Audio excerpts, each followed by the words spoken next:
विज्ञान वाला, वो मैं आपको एक वाक्य में समझा रहा हूँ, नोट्स आप पढ़ेंगे समझ में आ जाएगा। प्रश्न ये था कि प्रेमचंद ने मनोविज्ञान का सूक्ष्म प्रयोग किया है और वह प्रयोग कैसे जैनेन्द्र, अज्ञेय, ईराचंद्र जोशी से अलग है, ये समझना है।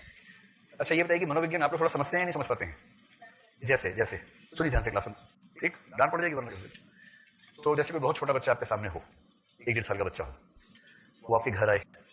और आप उसकी सबसे ज्यादा पसंद वाली चीज सामने रख दें उसके, 2.5-3 साल का बच्चा मान लीजिए, उसे बहुत पसंद है समोसा खाना, और आपने उसके सामने गरम गरम सुगंध से भरे समोसे रख दिए हैं। पानी आ रहा में थोड़ा सा आ रहा होगा, कोई बात नहीं, क्लास के बाद खा लीजिएगा जाके, ठीक है। तो बच्चे को भूख भी लगी है कस के, और समोसा ऐसी चीज है कि भूख ना लगी तो भी लग जाती है उसको, और उसके साथ में खूंखार महिला जो उसकी माँ है वो आई हुई है। खूंखार महिला ने कह रखा है कि किसी के भी घर जाके कुछ खाया पिया मत करो, मांगा मत करो, भिखारी के बच्चे नहीं हो, ठीक ठाक हमारे ऊपर खर्च करते हैं, हमारी इज्जत से खेला मत करो बाहर जाके, जहाँ जाकर भीख मांगने लग जाते हो, घर में खाना नहीं मिलता तुम्हें। तो बच्चा खौफ में भी रहता है कि माँ बुरा मान जाएगी, तो बच्चा गया, साथ में माँ भी गई है, और आप हैं होस्ट, आपके घर पे आए हुए वो लोग, आपको पता था कि बच्चा समोसे पसंद करता है, और आपने गर्मा गर्म समोसे मंगवा के रखे हुए, और जैसे बच्चे से कहा लो बेटा समोसा खाओ, और बच्चे के चेहरे पर दो भाव एक साथ आ रहे हैं। एक तो समोसा देख के आ रहा है तो मन कर रहा है कि हाय मेरे इसके बीच इतनी दूरी क्यों है, मैं कैसे गप से खा जाऊं इसको, और दूसरा उसकी माँ साइड में खड़ी है, माँ को भी देख रहा है, ऐसे देख रहा है, फिर ऐसे देख रहा है। अब आप जो हैं आपने साइकोलॉजी में एमए नहीं किया हुआ है, ठीक है, कोई पुस्तक भी नहीं पढ़ी साइकोलॉजी में, किंतु उसके बाद भी आप ये समझ जाएंगे या नहीं कि इसका मन तो बहुत कर रहा है पर इसकी खूंखार माँ के होने की वजह से नहीं खा पा रहे, समझ जाएंगे ना। तो ऐसे में आप क्या कहेंगे, आप उसकी माँ से बोलेंगे अरे दीदी खाने दोनों बच्चे को, क्या क्यों परेशान कर रहे हो, एक ही तो खा रहा है, क्या हो गया, भाभी बोलोगे।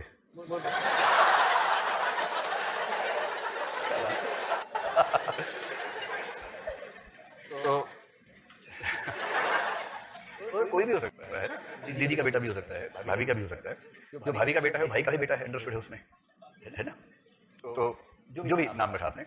अपने खाने देना क्या हो गया, क्योंकि आप मनोविज्ञान समझ पा रहे हैं उस बच्चे का, ठीक है। इतना मनोविज्ञान आप सब समझते हैं या नहीं समझते हैं? समझते हैं। जैसे क्लास में कोई बच्चा बिना बात ज्यादा सवाल पूछे तो समझ जाता हूँ कि इंप्रेशन डालना चाह रहा है किसी के ऊपर, कॉमन सेंस है, इसमें कौन सी खास बात है, ये समझने के लिए क्या रॉकेट साइंस की जरूरत है, सिंपल सी बात है, जरूरत है नहीं बिना बात के बोले जा रहा है, कुछ तो पर्पज होगा ही, किसी पे असर डालना होगा, तो गलत फहमी है कि इससे असर पड़ेगा, इसलिए बेचारा बोल रहा है। तो ऐसी जो साइकोलॉजी है इसको बोलते हैं कॉमन सेंस साइकोलॉजी, जिसे हम सब समझते हैं, आप भी समझते हैं। जब पापा से पैसे मांगने होते हैं पहले मूड भाप लेते हैं उनका, फिर पापा कैसे हो, हाँ बेटा ठीक हूँ, अच्छे से रहते हो पापा, हाँ मैं एकदम ठीक हूँ बेटा, पापा बहुत याद आ रही थी, पापा बोलते कितना भेजना है बेटा, क्योंकि आप उनका मनोविज्ञान समझ रहे हो, आपका समझ रहे हैं कि बच्चा इतना प्यार ऐसे तो नहीं करता, 3 महीने में वो फोन करते हैं प्यार से, तो आप बाप होता है, आप सीधा बोलता है बेटा पहले पैसे की बात करो फिर प्यार की बात करेंगे, कितने भेजने हैं बताओ। और जिस दिन आपको पता लगे कि बापू का मूड ठीक नहीं है, या बापू सेहत के लिए हानिकारक है आज, फिर आप बोलते हैं पापा हाँ बोल, नहीं पापा कल बात कर लेंगे, आपको पता है अगर अभी आपने बोल दिया तो अभी फुल स्टॉप लग जाएगा, फिर तो नहीं मिलेगा उसके बाद। पापा ऐसे फोन कर लिया था, अभी ठीक है पापा कल बात करेंगे, और जिस दिन पापा मूड में होंगे ना, अरे बोल मेरा बेटा बता बेटा, पापा ऐसा तो कुछ भी नहीं है, वैसे कि 2.5 साल बाइक है, मेरा बाइक नहीं है तो दिक्कत नहीं है वैसे इसमें, लेकिन वो बाइक पे घूमते हैं घुमाते हैं, मैं अकेला रहता हूँ। पापा कहते अच्छा मेरा बेटा नहीं घुमाएगा, मैं बाइक घुमा तुझे, और उसके बाद तुरंत बाइक आ जाती है, उस दिन बाप दिलदार बना हुआ है ना, अच्छे मूड में है। इतनी साइकोलॉजी आप सब जानते हैं, इतनी ही प्रेमचंद जानते थे,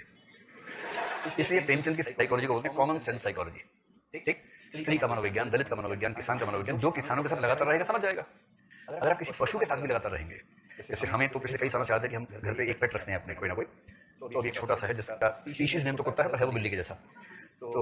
अब उसका मनोविज्ञान हम बहुत अच्छे समझते हैं, बहुत ही अच्छे समझ लेते हैं, क्योंकि लंबे साहचर्य से समझ में आता है कि दिमाग कैसे काम करता है। अगर आप गाँव से हो, कोई गाय भैंस बकरी पाली तो आप उनका मनोविज्ञान ठीक समझते होंगे, तो जो जिस समाज में रहेगा और उसे कॉमन सेंस अगर ठीक है तो मनोविज्ञान को समझेगा ही। तो प्रेमचंद दलितों का, किसानों का, स्त्रियों का, गरीबों का, इन सब का मनोविज्ञान बहुत गहराई से समझते हैं, अमीरों का नहीं समझ पाते